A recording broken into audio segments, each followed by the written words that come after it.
तो hello students, again welcome back to my YouTube channel. Welcome करता हूं अपने यूट्यूब चैनल पे। आज के वीडियो में आपसे बात करूंगा NMIMS के बारे में। हाँ, आपने भी देखा होगा कि ये एक डीम्ड यूनिवर्सिटी है। इसके लगभग 3 से 4 कैंपस हैं।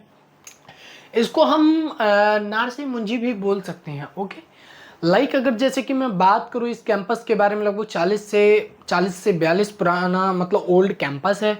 एक डीम्ड यूनिवर्सिटी है। इसके भी अपने बहुत सारे लगभग कैंपस है। मुंबई में भी कैंपस है और अदर्स भी देखोगे तो अदर जगह भी कैंपस है। तो मैं इस वीडियो में आपसे बात करूंगा कि जितने भी कैंपस हैं इसकी फुल डिटेल के बारे में बात करेंगे कि इसकी फीस क्या रहती है एंड एडमिशन प्रोसीजर के लिए एलिजिबिलिटी क्या क्राइटेरिया रहता है एंड इसका सीट इंटेक कहता रहता मतलब कितना रहता है और कौन कौन सा कैंपस है। इसमें एडमिशंस के लिए कौन कौन से डॉक्यूमेंट्स की रिक्वायरमेंट रहती है। तो चलिए स्टूडेंट्स, वीडियो को स्टार्ट करते हैं। वीडियो के एंड तक बने रहिएगा और वीडियो अच्छा लगे तो चैनल को सब्सक्राइब जरूर करिएगा एंड सपोर्ट जरूर करिएगा। चलिए, सबसे पहले मैं आपको बता दूं, ये एक डीम्ड यूनिवर्सिटी है जो कि आपको यहाँ पे दिख गई होगी। ठीक है,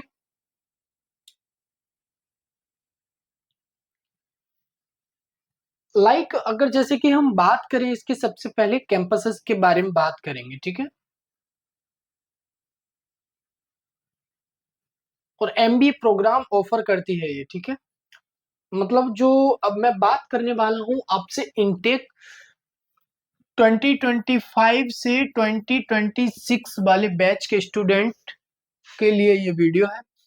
हाँ, अगर जैसे कि मैं बात करूं, इसकी एग्जाम की डेट आ चुकी है ऑलरेडी। मैंने वीडियो बना चुका हूं, आप जाके वहां पे चेकआउट कर सकते हैं कितनी ड्यूरेशन रहेगी, कितने क्वेश्चंस रहते हैं, कहाँ कहाँ से क्वेश्चंस आते हैं, क्या रहता है।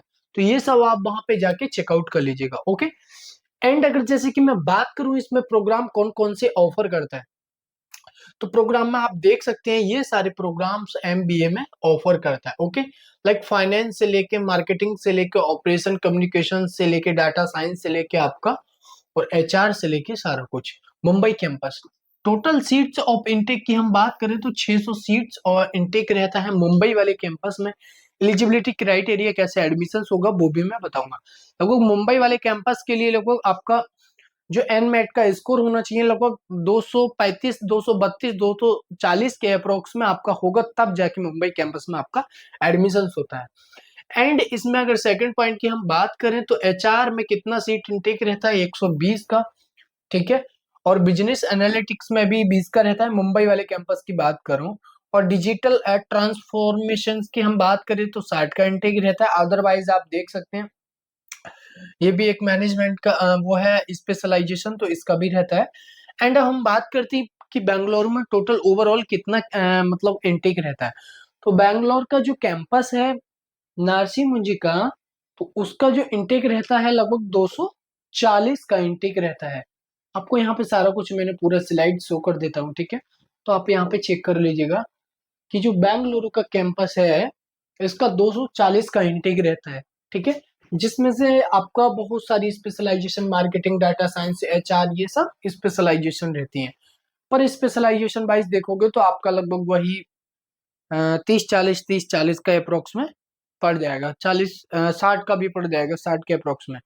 एंड एक इसका जो कैंपस है, थर्ड कैंपस हैदराबाद में है। ठीक है, पहला कैंपस मुंबई में, दूसरा बेंगलुरु में, तीसरा हैदराबाद में। हैदराबाद का जो है उसका भी 240 का इंटेक रहता है। ठीक है, एंड जिसमें specialization marketing, finance, operation, business आपका एनालिटिक्स हो गया, स्टडीज इंफॉर्मेशन टेक्नोलॉजी और बिजनेस कम्युनिकेशंस हो गया। ठीक है, एंड नवी मुंबई में जो कैंपस है उसकी हम बात कर लेते हैं। एक तो मुंबई और एक नवी मुंबई। ठीक है, दोनों में बहुत डिफरेंस रहता है। एंड जिसमें कि इनटेक 120 का रहता है, जिसमें आपका मार्केटिंग, फाइनेंस, HR और बिजनेस एनालिटिक्स और ये सारा कुछ आपको रहता है। इंदौर में भी एक कैंपस है, तो इंदौर में जो इनटेक रहता है वो भी 120 का ही रहता है। सेम आपको यहाँ पे स्पेशलाइजेशन मिल जाएंगी और एक यहाँ पे ऐड हो जाती है, सेल्स मार्केटिंग की स्पेशलाइजेशन ऐड हो जाती है। ओके स्टूडेंट्स, इंदौर वाली कैंपस में तो लगभग हम देखेंगे तो यहाँ पे 5 कैंपस है। एक मुंबई का कैंपस हो गया। ठीक है, फर्स्ट हमारा मुंबई, दूसरा बेंगलुरु, और तीसरा हैदराबाद, और चौथा नवी मुंबई, और पांचवा इंदौर। लगभग इसके 5 कैंपस हैं। ठीक है, एंड ओवरऑल जितने भी हमारा जो नारसिंह जी का पूरा ओवरऑल कितनी सीट इनटेक रहता है टोटल ओवरऑल, तो जो पूरा इनटेक रहता है 1740 का पूरा इनटेक रहता है इसका। Okay, and MBA programme offer करता है, तो आप देख सकते हैं कि यहाँ पे जो 30% सीट रहती है लगभग, वो फीमेल कैंडिडेट्स के स्टूडेंट्स के लिए रहती हैं। चलिए नेक्स्ट पॉइंट पे हम बात करते हैं। कुछ इसकी गाइडलाइंस हैं, जैसे आप रजिस्ट्रेशन करोगे, रजिस्ट्रेशन के टाइम पे तो इसकी कुछ गाइडलाइंस है जो कि स्टेप बाय स्टेप दे रखी है। फर्स्ट स्टेप में रजिस्ट्रेशन जब आप करेंगे तो आपको दिखा दिया है, जो कंडक्ट करता है आपको बता दिया है कि जो एंट्रेंस एग्जाम इसका जो कंडक्ट करता है वो मैंने बता दिया है, आप जाके उस वीडियो में चेकआउट कर सकते हैं। ठीक है, रजिस्ट्रेशन का फर्स्ट स्टेप ये है, सेकंड नारसी मुंजी का ये है, ये आप देख सकते हैं। एंड फिर आपको दिखा दें थोड़ा सा, ये आप देख सकते हैं। ठीक है, एंड अब जो हमारा मेन पॉइंट आया कि आपका जो एंट्रेंस एग्जाम है, लगभग एप्लीकेशन स्टार्ट लगभग 1 अगस्त से हो गया था, जिसकी एंडिंग है अक्टूबर में। अभी टाइम है सितंबर चल रहा है, तो आप देख सकते हैं एप्लीकेशन फॉर्म की, जो कि ऑलरेडी वीडियो बना चुका हूँ। स्टार्ट डेट ये है और एंडिंग डेट ये है।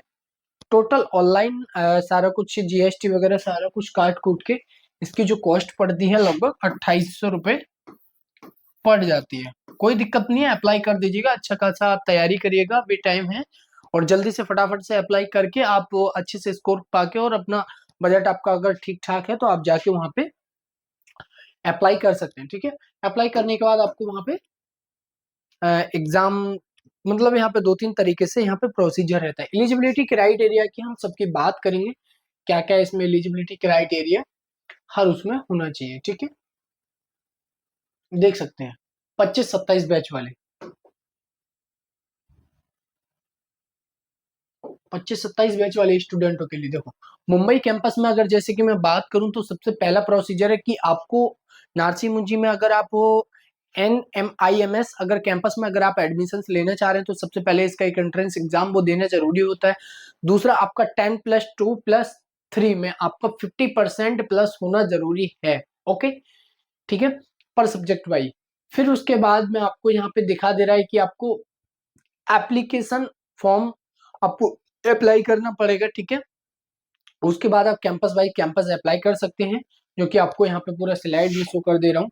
सेकंड स्टेप में भी आप देख सकते हैं, ये सब आपका जो था मुंबई वाले में, हैदराबाद, बैंगलोर, ये सब सब में ये सब एक ही आपका क्राइटेरिया होना चाहिए। ठीक है, सेकंड में अगर एमबीए बिजनेस एनालिटिक्स की हम बात करें, 10+2 में लगभग आपका मान के चलिए मैथमेटिक्स सारा कुछ 50% यहाँ पे प्लस ये आपको दिखा रहा है। ठीक है, आप यहाँ पे ये चेक कर लीजिएगा, पूरा पीडीएफ इसीलिए मैंने डाल दिया है। एंड अगर जैसे कि हम बात करें इंफॉर्मेशन टेक्नोलॉजी के बारे में, तो उसके बारे में भी आप जाके चेक कर सकते हैं। ओके, सारा कुछ मैंने इस स्लाइड में डाल रखा है, तो आप देख लीजिएगा, मैं मेन मेन पॉइंटों की बात करूंगा। फिर अगर जैसे कि हम बात करें, बहुत सारे स्टूडेंट्स ऐसे हैं कि मान के चलो जो कि जीडीपीआई के बिहाफ पे भी सिलेक्शन तो होता है, तो आप जीडीपीआई अच्छे से दें। ठीक है, एक्सपीरियंस है तो अच्छी बात है। देन आप सेकंड प्रोसीजर आपका जो रहता है आप देख लीजिएगा, पूरा मैंने डाल दिया है, डीम्ड यूनिवर्सिटी है, आपको यहाँ पे स्टेप बाय स्टेप सारा कुछ दिखा रहा है। सिलेक्शन प्रोसीजर के बारे में थोड़ा सा इस पे बात करूंगा। ठीक है, आपको यहाँ पे दिख रहा होगा सिलेक्शन प्रोसीजर, मैं थोड़ा सा जूम कर देता हूँ।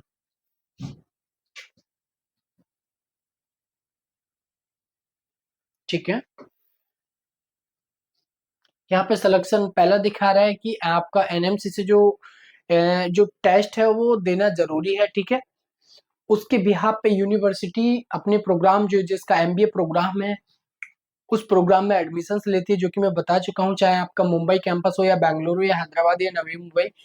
सेकंड स्टेप में आपका जो भी है, जितनी भी स्पेशलाइजेशन है, सभी स्पेशलाइजेशन में आराम से एडमिशन हो जाता है। ये इसका सिलेक्शन प्रोसीजर, आपका इसका मेन एंट्रेंस एग्जाम देना जरूरी है, ये आप याद रखिएगा। एंड मैं इसकी सबसे पहले डॉक्यूमेंट्स रिक्वायरमेंट की बात कर लेता हूँ फटाफट से, कि इसमें डॉक्यूमेंट्स रिक्वायरमेंट क्या क्या चाहिए। ठीक है, इसमें डॉक्यूमेंट्स रिक्वायरमेंट में आप देख सकते हैं, मैंने पूरा पीडीएफ इसमें डाल रखा है। ओके, 10th की मार्कशीट चाहिए, पासिंग सर्टिफिकेट चाहिए, एंड जो इसका documents scan copy, photo state जिसको बोलते हैं कॉपी, उसकी हमको जो आप डॉक्यूमेंट्स रिक्वायरमेंट इसमें जो पड़ती है वो ये पड़ती है, ठीक है।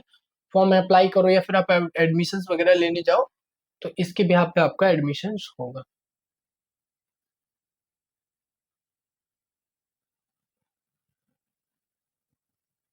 चलिए ठीक है, फर्स्ट स्टेप में आपको दिखा दिया है 10 की कॉपी, ठीक है। फिर आपको 12th की मार्कशीट जो पासिंग सर्टिफिकेट है वो, फिर आपका जो डिग्री है जो आपने किया है, जैसे मान के चलिएगा फर्स्ट ईयर, सेकंड ईयर और थर्ड ईयर, जो आपका ग्रेजुएशन है उसकी बिहाफ पे आप उसकी सबकी पासिंग सर्टिफिकेट चाहिए आपको, ठीक है, सारा कुछ। फिर आपका डिग्री सर्टिफिकेट चाहिए and provide degree certification passing certificate, जो कि आपको यहाँ पे दिखा रहे हैं, ठीक है।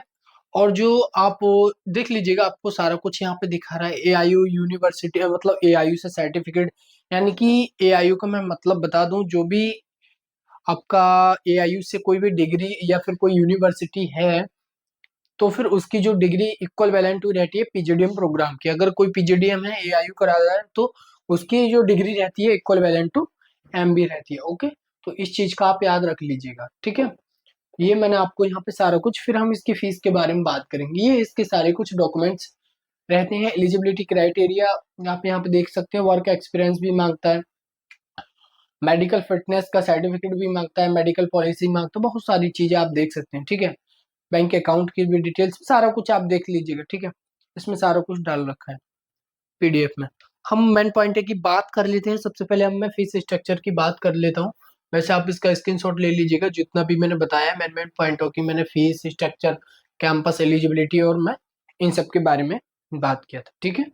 चलिए सबसे पहले मैं बात करता हूँ पर स्पेशलाइजेशन वाइज फीस अलग रहती है। जैसे कि अगर मैं बात करूं फर्स्ट ईयर 2024-5 की जो फीस रहने वाली है प्रोग्राम की, यानी कि एमबीए में जो एचआर प्रोग्राम होता है इसकी जो 12.5 लाख रुपए फीस रहती है, ठीक है। अदर्स जो स्पेशलाइजेशन फार्मे आपकी जो रहती है एक स्पेशलाइजेशन, उसकी लगभग 8 लाख रुपए फीस रहती है, ठीक है। एमबीए फार्मेटिकल एक ये स्पेशलाइजेशन रहती है। फिर हैदराबाद कैंपस की जो फीस रहती है, हैदराबाद और बैंगलोर कैंपस की जो फीस रहती है 10.5 लाख रहती है, इंदौर वाले की 9 लाख रहती है। अदरवाइज एमबीए बिजनेस एनालिटिक्स के लिए आप देख सकते हैं 11 लाख रहती है। फिर डिजिटल के लिए इसकी भी 11 लाख फीस रहती है। ये आप देख सकते हैं फीस। मेन चीज इसमें क्या है कि आपका स्कोर होना जरूरी है। आप स्कोर नहीं आया है आपका मतलब 200 प्लस 230 प्लस, तो आपको यहाँ पे एडमिशन लेना बहुत डिफिकल्ट हो जाता है। और फिर उसके बाद भी एक स्टेप बचता है कि जीडीपीआई के बिहाफ पे एडमिशन हो जाता है, ठीक है। अदरवाइज आपको और भी कोई क्वेरीज हो, जैसे बहुत सारी एडमिशन से रिलेटेड कुछ इसकी इंपोर्टेंट डेट्स हैं, ये आप चेक कर लीजिएगा जो कि मैंने डाल दिया है, ठीक है। तो इसकी इंपोर्टेंट डेट चेक कर लीजिएगा, जो कि आपको एप्लीकेशन स्टार्ट हुआ था 1 अगस्त को, पीछे बता दिया हूँ। एंड लास्ट डेट आपकी 10 अक्टूबर है।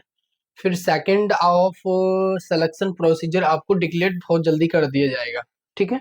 फिर फीस पेमेंट का भी इसी में आपको मेल आ जाएगा, आप देख सकते हैं, ठीक है। एंड अदरवाइज और भी अगर आपको कोई भी इंफॉर्मेशन चाहिए तो आप मेरे को कांटेक्ट कर सकते हैं, ठीक है। नंबर मैं आपको अपना लिख देता हूँ, तो सब्सक्राइब जरूर कर, लाइक करें। 2615 875545, ठीक है। तो ये मेरा नंबर है, आप चाहें तो इस पे व्हाट्सअप कर सकते हैं, व्हाट्सअप या फिर डायरेक्ट कॉल करके मेरे से आप बात कर सकते हैं। पूरा डिटेल्स में आपको मैं बता दूंगा, ठीक है। वीडियो के एंड तक बने रहने के लिए आपका बहुत बहुत धन्यवाद। ऐसे ही मिलता हूँ अगली नेक्स्ट वीडियो में, तब तक के लिए आप मेरे चैनल को सब्सक्राइब जरूर करें। Bye bye, tata, thank you.